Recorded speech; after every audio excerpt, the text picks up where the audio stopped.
Hi, my name is Tracy Mays, and today I want to talk to you about stress. I want to talk about some key things about stress. First of all, we want to talk about how it affects your health. We also want to talk about the definition of stress and then how we will manage stress. Okay? So, first of all, what is the definition of stress? Stress is a strong emotional experience. Stress is really the physiological response that happens when one fails to respond in an appropriate way to threats, whether they be emotional or physical. And also, stress has a direct impact on our bodies. Where does stress come from? Extreme forms of stress are often related to extremely negative emotional events, such as being a victim of a terrorist attack, um, being a victim of a terrible crime. But stress can also come from things in our everyday lives, such as the loss of a job, or stressing about bills, or a student stressing over taking exams. And when you experience stress, there are actually three physiological phases that affect the nervous system. The first part of this stage, the first stage is alarm. And in the alarm stage, your body starts to produce the hormone cortisol.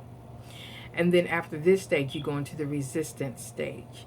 This stage happens when chronic stress is experienced and the body is attempting to return to normal function.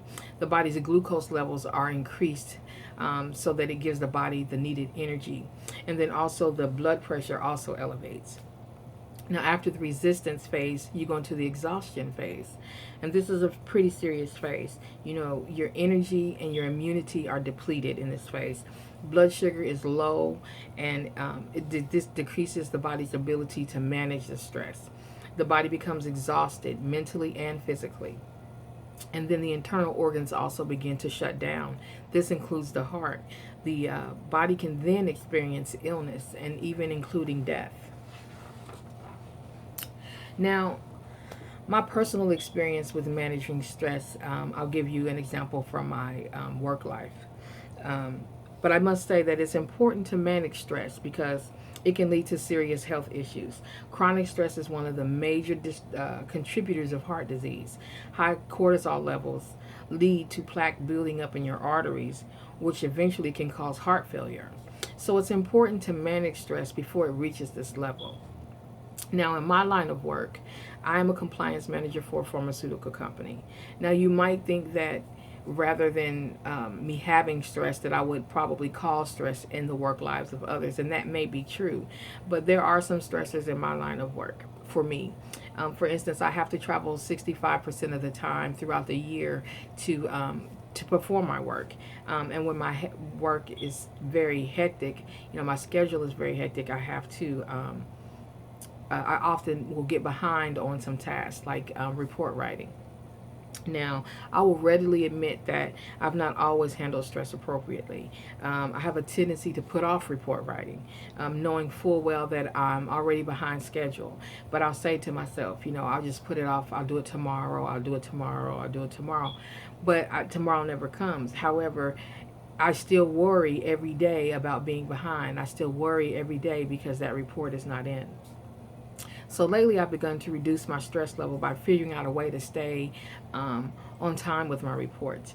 Now, I have chosen to write the report as I conduct the audit at the facility. I use my Outlook calendar to schedule all of my deadlines.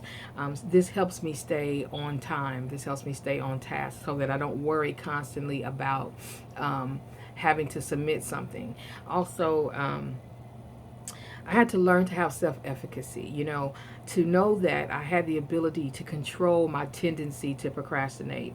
In essence, just to control my behavior.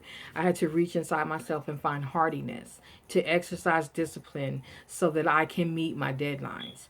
Also, I just had to be optimistic. I had to remain optimistic, just to remain positive when my work life is hectic, and know that if I remain positive and I control my tendency to procrastinate by being disciplined, I will get my reports in on time.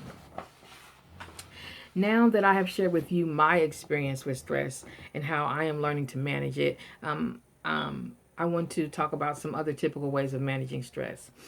People are different, and the stress for everyone is different. So there will be different ways to manage stress. For example, men and women manage stress differently. Men tend to use a fight or flight response when it comes to stress.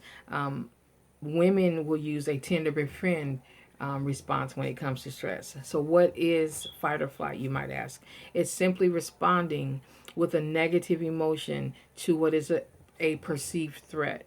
Men either want to become violent, argumentative, or if that is not always an option, they will tend to want to flee the situation in order to sort of kind of save face.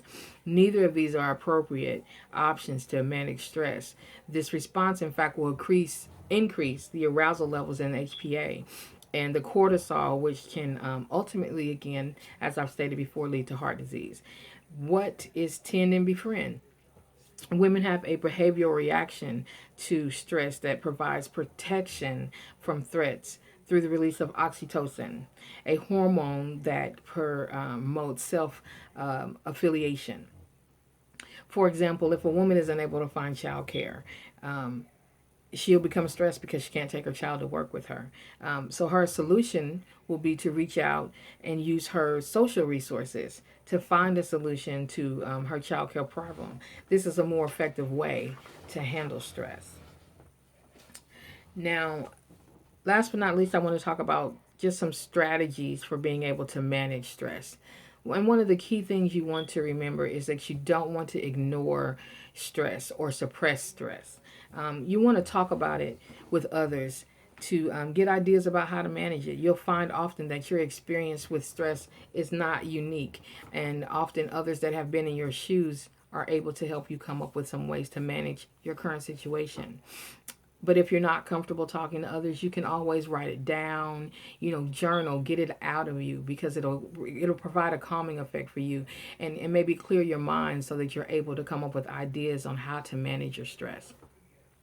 Also, try changing your perspective about stress. Maybe considering it a challenge rather than, something so negative. Perhaps it will help you to come up with ways to eliminate, or reduce your stress. And last but not least, you want to listen to your emotions when it comes to stress, but you do not want to be overcome by your emotions to the point that you lose control of your behavior.